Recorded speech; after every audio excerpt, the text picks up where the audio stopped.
for another dirty brief. Oh my, everybody, because this one is gonna be pretty fun and very, very vulnerable. So, most of you know that I have been going through treatments for stage 3 Hodgkin's lymphoma. Well, they're going swimmingly, let's just say that. But yesterday, I had to go get a PET scan to see where we stand in this process. And I feel really good. I'm going to tell you that right now. I think my healing journey is going about as well as can be expected, maybe even better than can be expected. But this PET scan is going to tell me everything about where we currently are.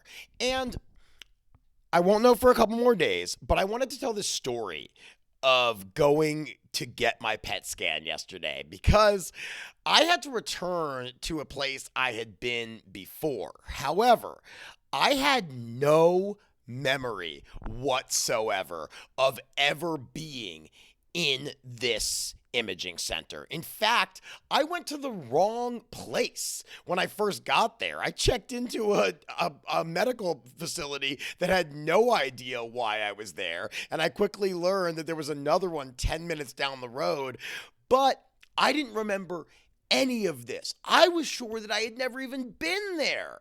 But then I go and I check in, and the tech remembered me. I didn't remember him at all. But this guy, his memory, he started to come back. And I told him, I was like, yeah, last time I was here, my wife brought me in. I don't have any memory of that day. And he goes, oh, now forgive me because he was from the Caribbean islands. And I'm going to do a little bit of an accent because I do think it makes the story better. But he goes, oh, man. I do remember you. It's coming back to me. And he goes, your wife, she's very tall, right? And I was like, yeah. He goes, oh, wow. I can't even believe I'm looking at you. Now, when someone says they cannot believe they're looking at you, that means you have been through some kind of insane experience. And what he told me was that the day I was brought in to do this PET scan, I was so out of it, I couldn't remember any of his instructions. He could barely even get me into the machine to do the PET scan. And that's a scary thing. In fact, he told me it was one of the saddest days in his 20 years of being in this business. He said he can maybe remember 2 instances in the history of him working there where someone has come in as poor shape as I was. And he said he was looking at my wife thinking, oh my God, this young woman is about to be a widow. Let that sink in. That's how bad of a state I was in that day. This was November 17th, 2022, and I want to tell you what happened later that night. After the PET scan, my doctor that morning had given me a bunch of fluids. They saw that I was in rough shape, and honestly, they should have seen that I never should have left the hospital at all. Because later that night, I go home, and the doctor, he just said, take a Vicodin, go to sleep for a little while, take a nap, and see what happens when you wake up. So I go to get home at 4 p.m. And just so you know, this is all pieced together for me from my wife and 2 other friends that came over later that night because I have zero recollection of any of this. November 17th, it's 4 p.m. and I go to sleep. I wake up 4 hours later. And my wife is sitting on the couch. I emerge from our bedroom and I immediately go to our kitchen, take down my pants, and start peeing all over the kitchen. My wife notices me and she goes, Alex, no, that's not what you do. That's not where you do that. No. And I was like, oh, I'm so sorry. My apologies. Hang on a sec. I then walk into her office and continue to pee all over the wall. The place where she does business every day. I am now soaking in my own urine. Unbeknownst to me, of course. She then finds me in her office, takes me to the bathroom. I take off all my clothes and sit on the toilet. Now, at this point, my wife knows something is very, very wrong. She calls up two of our closest friends, and they immediately come over. They rush here. I don't even know how they got here so fast.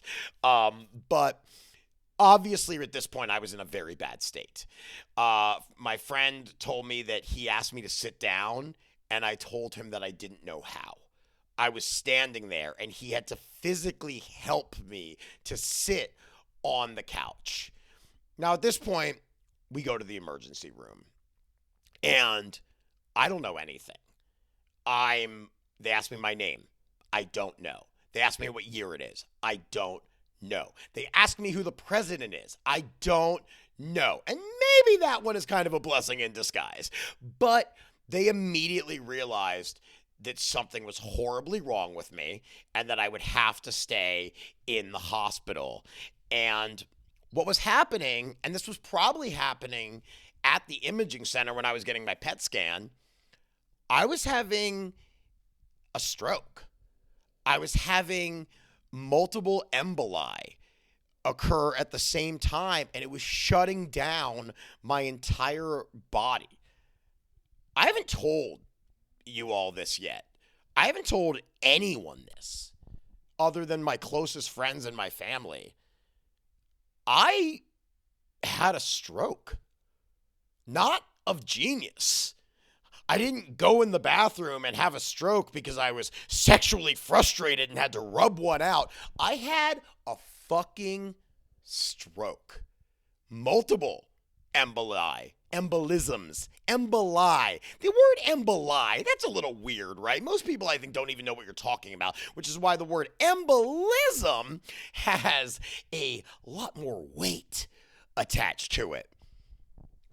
This would embark a 33-day journey in the hospital. And I will do other episodes about that because I don't have the time. A dirty brief has to be less than 15 minutes. But I will tell you this, because going back to that imaging center yesterday and hearing this medical professional tell me that it was one of the saddest days of his life, that hit me on a different level.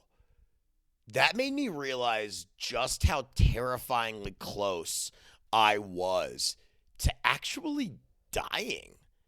And since I've been out of the hospital, I got out December 19th, 2022, I have had to push a lot of this trauma down. Not that I'm not afraid. It's not that I'm afraid to face it. I mean, I am a little bit, let's be honest. There's a lot of shit in there.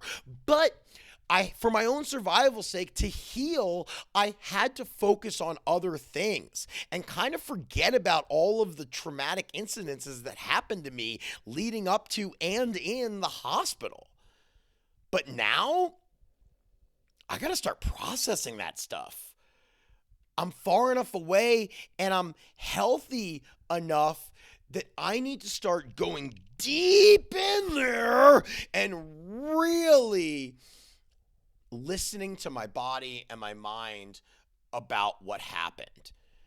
That's the only way I'm truly going to heal, because my body feels amazing right now. My mind feels amazing. Do you know how scary it is for a comedian to have a stroke? For anyone to have a stroke. But my brain is my entire existence. I mean, I guess that's true for anybody. Although if I was just working in line at a factory, I don't think I would need it quite as much. Just, all right, just another Swiffer wet jet down the conveyor belt. Processing things is terrifying because we can't hide from it anymore. We have to face our truth.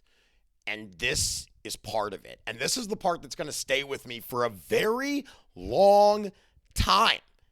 And that's why I have to get in there and do the work. And I'm seeing a therapist. I'm doing it on my own as well.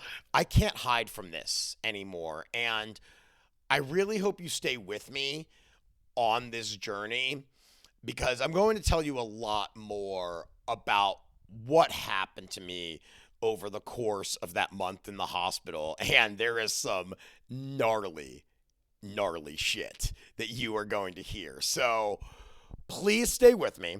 Subscribe. I want to stay with you. So will you stay with me? Do me a favor.